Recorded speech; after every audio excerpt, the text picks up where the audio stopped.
第一 O 型血，日本嘅學者研究發覺 O 型血嘅人呢係比 A 型血更加容易俾蚊咬，超過2倍咁多噶。嗱 B 同埋 AB 型咧暫時就冇學術研究嘅，但係 O 型血嘅朋友小心啲啦。第二就係月圓啦。根據美國蚊隻控制聯會指出，原來月圓之夜啲蚊係會比正常嘅情況之下高500倍活躍，即是話你喺月圓之夜出街，俾蚊咬嘅機會比正常高500倍噶。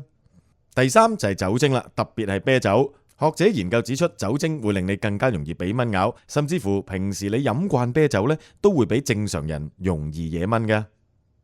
第四就係嗅覺啦，科學家想研究下究竟全身散發唔同嘅氣味，邊一橛係特別惹蚊嘅呢？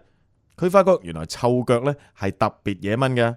當你用番梘洗乾淨隻腳，冇咗腳味之後咧，其實你全身被蚊咬嘅機會將會變翻均等嘅。第五就係孕婦啦。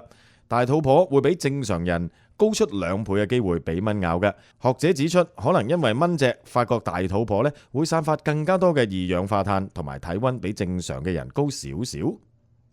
第六就係做緊運動啦。當你跑緊步啊，或者係行緊山嘅時候，體溫上升，而且身體發放大量二氧化碳嘅時候呢，就係最惹蚊嘅時候啦。如果你唔想咁容易俾蚊針，就最好唔好着黑色衫啦。黑色衫係最惹蚊嘅，第二惹蚊就係紅色衫，之後係杏色、綠色，而最唔惹蚊嘅呢就係黃色衫嘅。最後，如果你真係唔想俾蚊咬嘅，就記得買啲含有 DEET DEET 嘅蚊怕水啦。